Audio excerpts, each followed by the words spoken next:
Hi guys, welcome back to my channel is JK wrestling universe. So நாம் அன்றைக்கி இந்த வீடியோவில் இப்போ லேட்டஸ்ட்டாக வந்திருக்கிற ரெஸ்லிங் நியூஸ் அப்டேட்டை பார்க்க போகிறோம். ஸோ அதெல்லாம் பார்க்குறதுக்கு முன்னால் ஃபஸ்ட் டைம் நீங்கள் நம்ம சேனலுக்கு வந்திருக்கீங்கன்னா ஃபஸ்ட்டு இந்த சேனலை சப்ஸ்கிரைப் பண்ணி நோட்டிஃபிகேஷன் பெல்ல ஆளில் போடுங்க. ஸோ அது மட்டும் இல்லாமல் இந்த வீடியோக்கு ஒரு லைக்கை போடுங்க, அது மட்டும் இல்லாமல் கமெண்ட்டை போடுங்க. ஸோ இப்போ அங்கே வீடியோக்குள்ளே போகலாம். ஃபஸ்ட்டு வீடியோ ஸ்டார்ட் பண்ணோம், நம்மளோட வின்ஸ் மெக்மேன் பார்த்தீங்கன்னா ஒரு இன்டர்வியூவில் கலந்துருக்காரு. ஸோ அதில் இப்போ பார்த்தீங்கன்னா இறந்து போனால் நம்மளுடைய ஹல்க் ஹோகன் ஃபார்மர் WWE லெஜெண்டா பற்றி பேசியிருக்காரு. ஸோ என்ன சொல்லியிருக்காரு அப்படின்னு கேட்டிங்கன்னா, ஸோ இப்போ நிறைய பேர் பார்த்தீங்கன்னா ஹல்க் ஹோகனை பார்த்தீங்கன்னா வெறுத்தாங்க. ஸோ அதுக்கான காரணங்கள் ஸோ நம்ம வீடியோக்களெல்லாம் பார்க்குறீங்கன்னா ஓரளவு தெரிஞ்சிருக்கும். ஸோ அதாவது ஹல்க் ஹோகன் வந்து ஒரு ரேசிஸ்ட், ஸோ அவருக்கு வந்து ஒரு இனவெறி இருக்குது அப்படிங்கிற மாதிரி ஸோ சொல்லி வெறுத்துட்டு இருந்தாங்க. ஸோ அவர் வந்து சில பார்ட்டிஸ்களுக்கு ஸோ அதாவது கவர்மெண்ட் சில ட்ரம்புக்கெல்லாம் பார்த்தீங்கன்னா அவர் பிரச்சாரம் பண்ணார். ஸோ அதெல்லாம் நிறைய ஃபேன்ஸுகளுக்கு பிடிக்கல. ஸோ இதனால் பார்த்தீங்கன்னா நிறைய ஃபேன்ஸ் பார்த்தீங்கன்னா அவர் ரேசிஸ்ட் ஸோ அப்படி சொல்லிட்டு நிறைய கான்ட்ரவர்சியல் மூலயமா பார்த்தீங்கன்னா ஸோ ஹல்க் ஹோகனை வெறுத்தாங்க. So but Vince McMahon so அவரை பற்றி இப்போ அந்த இன்டர்வியூவில் சொல்லியிருக்காரு. ஸோ அவர் எப்படிப்பட்டவர்னு கேட்டிங்கன்னா, ஸோ வின்ஸ் மெக்மேன் என்ன சொல்கிறாருன்னா, ஸோ எனக்கு ஸோ அவனை பற்றி தெரியும். ஸோ ஹல்க் ஹோகன் வந்து ஒரு ரேசிஸ்ட் கிடையாது. ஸோ அது மட்டும் இல்லாமல் நான் அவன் கூட எத்தனை வருஷமாக நான் பார்த்தீங்கன்னா அவங்க கூட ஃப்ரெண்டாக இருந்துகிட்ருக்கேன். அவன் வந்து அப்படியெல்லாம் ஒன்றும் கிடையாது, அவன் ஒரு நல்ல பையன், நல்லவன் தான் அப்படிங்கிற மாதிரி பார்த்தீங்கன்னா போட்டுட்ருக்கான். ஸோ அது மட்டும் இல்லாமல் அவன் வந்து நிறைய பேருக்கு உதவிகள் பண்ணியிருக்கான். ஸோ நிறைய விஷயம் பார்த்தீங்கன்னா நிறைய பண்ணியிருக்கான். ஸோ இதெல்லாம் இந்த ஃபேன்ஸ்களும் மறந்துடுறாங்க அப்படிங்கிற மாதிரி பார்த்தீங்கன்னா சொல்லியிருக்காரு. ஸோ எஸ், நம்ம வின்ஸ் மெக்மேன் பாறைக்கும் பார்த்தீங்கன்னா நம்ம ஹல்க் ஹோகன் வந்து ஒரு ரேசிஸ்ட் இல்லை அப்படிங்கிற மாதிரி சொல்லியிருக்காரு. அடுத்ததாக பார்த்தீங்கன்னா வின்ஸ் மெக்மேனுக்கு இன்னொரு விஷயமும் பிடிக்கல. ஸோ குறிப்பாக நம்ம வருத்தப்படுறாரு அப்படிங்கிற மாதிரி சொல்லலாம். ஸோ ஹல்க் ஹோகனோட WWEயோட லாஸ்ட் அப்பியரன்ஸ் இப்படி இருந்துருக்க கூடாது அப்படிங்கிற மாதிரி சொல்லியிருக்காரு. ஸோ குறிப்பாக அவர் லாஸ்ட்டாக பார்த்தீங்கன்னா நெட்ஃப்ளிக்ஸ் பார்த்தீங்கன்னா வந்து நெட்ஃப்ளிக்ஸ் போன அந்த ஷோக்கு பார்த்தீங்கன்னா அவர் வந்திருப்பாரு. பட் அங்கே நிறைய ஃபேன்ஸ் வந்து அவரை மூவ் பண்ணிட்டாங்க. ஸோ அது ஹல்க் ஹோகனுக்கு கூட வருத்தமாக தான் இருந்துச்சு. ஸோ இது வந்து அப்படி இருந்திருக்க கூடாது, அதுவும் அவனோட லாஸ்ட் WWE அப்பியரன்ஸ் வந்து ஸோ எப்படி எல்லாமே இருந்திருக்கணும். பட் பார்த்தீங்கன்னா அவன் அன்னைக்கு அப்படியே வந்து ஸோ ஃபேன்ஸ் மத்தியில் பார்த்தீங்கன்னா பயங்கரமாக பூ வாங்கிட்டு போனதை நினச்சி எனக்கு பயங்கர கோபமாக இருந்துருக்கு அப்படிங்கிற மாதிரி ஸோ நம்ம வின்ஸ் மெக்மேன் சொல்கிறாரு. ஸோ இதுலேருந்தே தெரியுது நம்ம வின்ஸ் மெக்மேனும் ஹல்க் ஹோகனா எந்த அளவுக்கு நண்பர்களாக இருந்திருக்காங்க அப்படிங்கிறது நம்மளுக்கே தெரியும். ஸோ பட் அவர் வந்து அன்னைக்கு இறப்பார் அப்படிங்கிறது யாருக்குமே தெரியாது. தெரிஞ்சிருந்தால் எந்த ஃபேனுமே அப்படி பண்ணியிருக்க மாட்டாங்க. ஸோ சும்மா WWE ஒரு ஸ்கிரிப்ட் ஷோ தானே. ஸோ இதுக்காக பார்த்தீங்கன்னா நிறைய வில்லன் ரெஸ்லர்லாம் நம்ம மூவ் பண்ணி பழகிட்டோம். ஸோ இதனால ஹல்க் ஹோகனை நம்ம மூவ் பண்ணோம். ஸோ யாருக்குமே அப்படி தெரியாதுல்ல, தெரியாமல் வந்து ஸோ ஒருத்தன் இறந்து போகான்னு தெரிஞ்ச பிறகு அவனை வந்து நம்ம எதுக்கு இது பண்ண போகிறோம். ஸோ பட் வின்ஸ் மெக்மேன் வந்து அதை பற்றி ரொம்ப வருத்தப்படுறாரு. ஸோ அடுத்ததாக இந்த ஒரு பிக்கப் பாருங்க, ஒரு காலத்தில் தங்கத்தை பார்த்தீங்கன்னா தூக்கிட்டு தெரிஞ்சாரு. பட் இப்போ ஷூவை பறக்கிட்டு இருக்கிறாரு. ஸோ எஸ், நம்ம பிளட் லைன் டீமில் இருக்கப்போ ஸோ ரோமன் ரைட்ஸோட 3 வேர்ல்டு டைட்டிலும் பார்த்தீங்கன்னா அவர் தோலில் சிங்கம் மாதிரி சுமந்துட்டு இருந்தாரு. எப்போ செத்தராலன்ஸ் கூட சேர்ந்தாரோ ஸோ அப்பத்துலேருந்து ரோமனோட ஷூவை பார்த்தீங்கன்னா கழுத்தில் மாட்டிட்டு தெரியாது. இது நான் என்னத்தை சொல்ல தெரியல.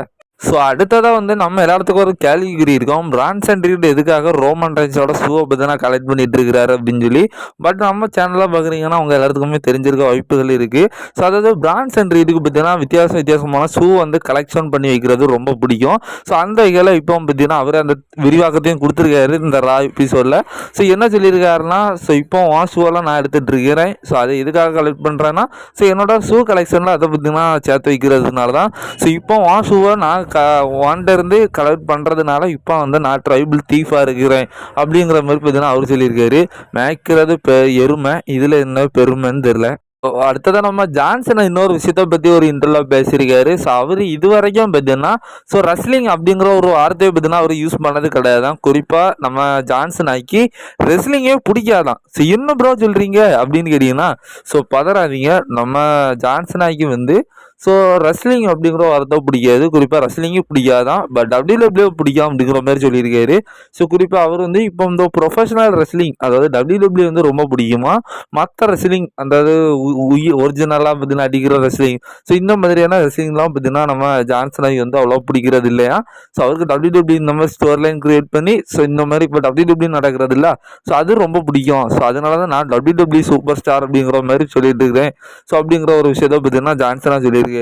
அடுத்ததாக பார்த்தீங்கன்னா ஜான்சனோட ரெஸ்லிங் அதாவது ரெஸ்லிங் இது வரைக்கும் அவர் ரெஸ்லிங் கரியர்லேயே ஸோ அவரோட ரெஸ்லிங் சோல் மேட்ச் யாரெல்லாம் அப்படிங்கிற மாதிரி சொல்லியிருக்காரு. ஸோ அது வந்து ரேண்டி ஆர்டன், ஸோ அதுக்கப்புறம் ஏஜ், அதுக்கப்புறம் CM Punk, செத் ராலன்ஸ், அதுக்கப்புறம் AJ ஸ்டைல்ஸ். ஸோ இங்கே 5 பேர் தான் இது வரைக்கும் ஜான்சனோட ரெஸ்லிங் சோல் மேட்ச் அப்படிங்கிற மாதிரி ஸோ நம்ம ஜான்சனாக சொல்லியிருக்காரு. ஸோ அடுத்ததாக நம்ம கேரிங் கிராஸை வந்து இப்போ WWE ரிலீஸ் பண்ணிட்டாங்க. ஸோ உடனே அவர் வந்து இப்போ ஒரு இன்டர்வியூவில் சொல்லியிருக்காரு. ஸோ நான் வந்து ஃபஸ்ட்டு வந்து WWE போனேன்னு நினைக்கல. ஸோ WWE தான் எனக்கு எல்லாமே நினச்சிட்டு இருந்தேன். ஸோ கொஞ்சம் கூட நான் எதிர்பார்க்கல. ஸோ நான் என்னோடய ரெஸ்லிங் கரியர் எல்லாத்தையுமே வந்து இங்கே WWE வந்து நடந்து ஸோ சூப்பராக முடிக்கணும் அப்படிங்கிற மாதிரி தான் எனக்கு ஆசை. பட் வந்து இப்போ WWE வந்து என்ன வெளியே அனுப்பிட்டாங்க. ஸோ எனக்கு வந்து அங்கே இருக்கிற மக்கள் ரொம்ப பிடிக்கும். ஸோ அவங்க தான் எனக்கு எல்லாமே. ஸோ அவங்களோட நான் எப்படி போவேன்? ஸோ அப்படி மாதிரி ரொம்ப சேடாக பேசியிருக்காரு. ஸோ கடைசியாக கூட நான் இந்த வருஷம் ஜனவரி அந்த டைம்லேயே வந்து ஸோ என் கான்ட்ராக்ட் வந்து முடிய போகுது அப்படிங்கிற மாதிரி நான் கான்ட்ராக்ட் வந்து முடியக்கூடிய இருந்த நிலையிலேயே வந்து நான் WWE கேட்டிருந்தேன் என்னோட கான்ட்ராக்டை ரினியூவல் பண்ணதுக்கு. ஸோ எனக்கு ஒரு பொது கான்ட்ராக்டை தாங்க அப்படிங்கிற மாதிரி கேட்டதுக்கு. ஸோ அந்த பேச்சுவார்த்தை வந்து அவரை வந்து அப்செட் ஆக வச்சிருக்கு. ஸோ அந்த லெவலுக்கு நான் எடுப்படல அப்படிங்கிற ஒரு லெவல்லே அப்போயே இருந்திருக்காங்க. ஸோ WWE கொஞ்சம் கூட கேரிங் கிராஸுக்கு வந்து ஒரு கான்ட்ராக்டை கொடுக்கணும், கொஞ்சம் கூட அவர் ஒரு இன்ட்ரெஸ்ட் காணிக்கல அப்படிங்கிற மாதிரி ஸோ அவர் வந்து இதில் ஃபீல் பண்ணியிருக்காரு. ஸோ பார்க்கலாம் கூடிய சீக்கிரத்தில் மேபி என்னன்னாலும் நடக்கலாம் அப்படிங்கிற மாதிரி ஸோ கேரிங் கிராஸ் வந்து சொல்லியிருக்காரு. ஸோ சுருக்கமாக WWE சொல்லணும்னா ஸோ ஒரு நல்ல ரெஸ்லரை வந்து இழந்துட்டாங்க. ஸோ அடுத்ததாக அந்த இன்டர்வியூவில் வந்து R-Truth பற்றி பேசியிருக்காரு. குறிப்பாக என்ன சொல்லியிருக்காரு அப்படிங்கிறத ஷார்ட் அண்ட் ஸ்வீட்டாக சொல்கிறேன். ஸோ சவுதியில் பார்த்தீங்கன்னா ஒரு ஷோ நடக்கிறப்போ பார்த்தீங்கன்னா கேரிங் கிராஸ் R-Truth எல்லாரும் ஒரே ஃப்ளைட்டில் வந்திருக்காங்க. ஸோ அப்போ R-Truth வந்து சொல்லியிருக்காரு நம்மளுடைய கேரிங் கிராஸ்ட்டை, ஸோ நீ வந்து இது வரைக்கும் மெயின் ராஸ்டில் ஒரு டைட்டில் கூட ஜெயிக்கல, பட் உனக்கு ஒரு டைட்டில் வந்து ஸோ நீ ஆல்ரெடி ஜெயிச்சிட்ட, ஆனால் அது உனக்கு தெரில அப்படிங்கிற மாதிரி சொல்லியிருக்காங்க. ஸோ அது என்ன சொல்லியிருக்காங்க அப்படின்னு கேட்டாச்சுன்னா ஸோ R-Truth சொல்லியிருக்காரு, ஸோ இங்கே இருக்கிற மக்கள் தான் நீ சம்பாதிச்ச சொத்து, அது மட்டும் இல்லாமல் இந்த மக்கள் தான் உன்னோட டைட்டில் அப்படிங்கிற மாதிரி பார்த்தீங்கன்னா R-Truth சொல்லியிருக்காரு. ஸோ அது உண்மை தான் அப்படிங்கிற மாதிரியும் ஸோ கேரிங் கிராஸ் வந்து சொல்லியிருக்காரு. ஸோ அஃப்கோர்ஸ் பார்த்தீங்கன்னா ஸோ WWE மெயின் ராஸ்டில் வந்து கேரிங் கிராஸ் ஒரு டைட்டில் கூட ஜெயிக்கல, அவருக்கு நல்ல தரமா இருந்தவங்க கூட ஸோ WWE ஒழுங்காக யூஸ் பண்ணல. இருந்தாலும் கூட இப்போ பார்த்தீங்கன்னா ஃபேன்ஸ் ஃபேவரட்டாக பார்த்தீங்கன்னா கேரிங் கிராஸும் பார்த்தீங்கன்னா ஆகிட்டாரு. ஸோ அடுத்ததாக நம்ம இப்போ மெயின் ஈவெண்ட்டை பார்க்குறதுக்கு முன்னால் நீங்கள் எந்தெந்த வீடியோக்கு லைக் பண்ணலாம்னா லைக் பண்ணிவிடுங்க, கமெண்ட் பண்ணலாம்னா கமெண்ட் பண்ணிவிடுங்க, புதுசாக வந்திருக்கிற நண்பர்கள் சேனலை சப்ஸ்கிரைப் பண்ணலாம் பண்ணிவிடுங்க. ஸோ இப்போ அங்கே அதாவது இப்போ எல்லா ஃபேன்ஸுக்கும் மண்டை சிறையாக இருக்கிற ஒரே விஷயம் பார்த்தீங்கன்னா இந்த ஃபேட்டல் 4-way மேட்ச் தான். ஸோ அஃப்கோர்ஸ் செத் ராலன்ஸ் விசிஸ் LA Knight விசிஸ் CM Punk விசிஸ் நம்மளுடைய ஜே உசைக்கான ஒரு fatal 4-way world heavyweight championship match நடக்க போகுது. ஸோ நம்ம எல்லாருமே எதிர்பார்த்தது வேறு விஷயங்கள், பட் WWE நடத்துகிறதோ வேறு விஷயங்கள்.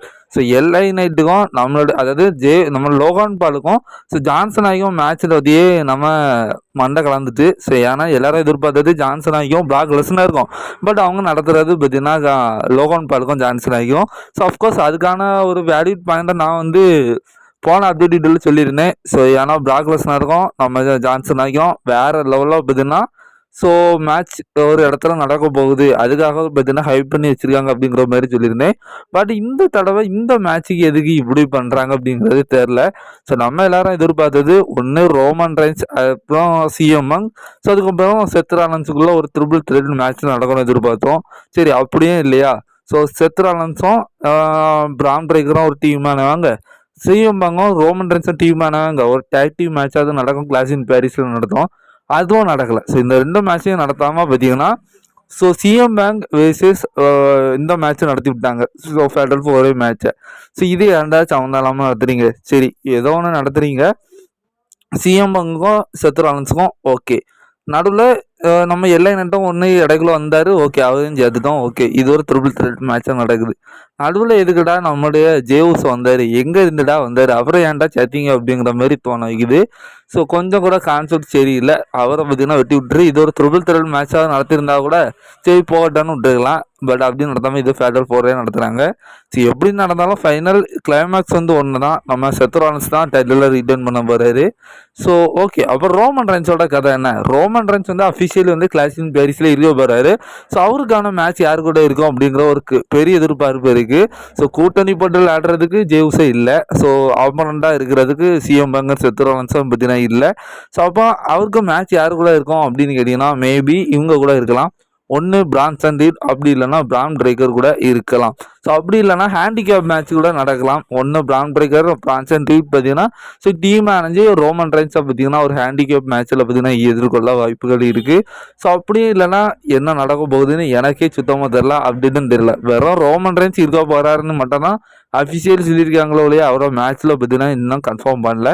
ஸோ பார்க்கலாம், நீங்கள் எத்தனை பேர் இந்த ஃபேட்டல் 4 மேட்சுக்கு காவலுடன் காத்து கொண்டு இருக்கிறீர்கள் அப்படிங்கிறத கமெண்ட்டில் தட்டி விடுங்க. ஸோ நாளைக்கு இன்னொரு வீடியோவில் பார்க்கலாம். நன்றி, வணக்கம்.